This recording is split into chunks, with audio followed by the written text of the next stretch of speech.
À l'époque du néolithique, l'époque des premières sédentarisations humaines, grâce à la pratique de plus en plus fréquente de l'agriculture et de l'élevage vers 8000 ans avant Jésus-Christ, les organisations humaines vont évoluer. Ainsi, on va voir apparaître des sociétés de plus en plus structurées qui vont donner naissance aux premières civilisations, aux premiers États ou aux cités-États. La région de l'Orient ancien, appelée aussi le Croissant fertile, va être le théâtre de l'implantation de ces premiers royaumes, notamment dans les régions de la Mésopotamie et de l'Égypte. Cette région, à la limite de la plaque africaine et asiatique, est propice à ces premières installations humaines. En effet, dans ces régions, au climat chaud, mais traversées par d'importants fleuves puissants, tels que le Tigre et l'Euphrate en Mésopotamie, ou le Nil en Égypte, la pratique de l'agriculture et de l'élevage va se développer et favorisera la croissance démographique. Ce croissant fertile sera le berceau au 3e millénaire avant Jésus-Christ des premières cités-États comme la cité de Ur, Babylone, Mari ou Memphis. L'intérêt de cette vidéo est de comprendre l'organisation de la très grande cité de cette région, à savoir la ville de Ur, au 3e millénaire avant Jésus-Christ. Ur est en effet l'une des plus anciennes et des plus importantes villes de la Mésopotamie antique, dans l'actuel pays qui s'appelle aujourd'hui l'Irak. Elle était alors située sur une des branches de l'Euphrate et proche du golfe Persique.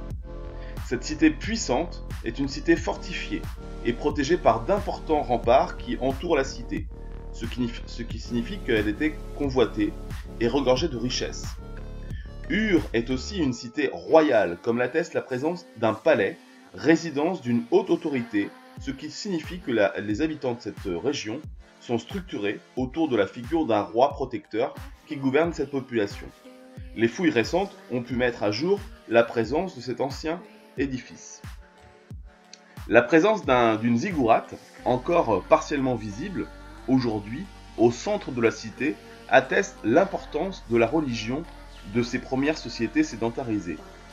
En effet, ce temple est construit sur une esplanade qui domine la ville de Ur. C'est un bâtiment d'aspect monumental, en briques d'argile et en forme de pyramide. Au sommet était construit un temple dédié au dieu de la lune, Nana, construit à la fin du 3e millénaire par le roi Ur-Nammu. Cette société polythéiste, qui croit en l'existence de plusieurs dieux, porte une attention particulière à ces divinités protectrices en érigeant d'importants monuments.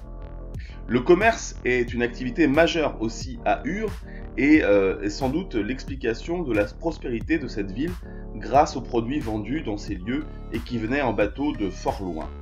La présence d'une palmeraie démontre aussi l'importance de la production agricole devant nourrir une population de plus en plus élevée, faisant de cette cité une grande oasis.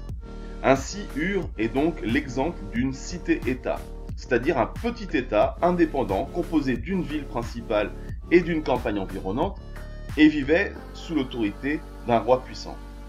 Celui-ci dispose d'un pouvoir politique et militaire. Ce roi justicier détient son autorité par les dieux qui l'ont désigné comme souverain. Il règne sur une population qui vit au sein d'une société hiérarchisée où le roi détient la première place. Ce type de gouvernement monarchique est ainsi le système qui s'impose dans toutes les sociétés sédentarisées de cette période au début du néolithique.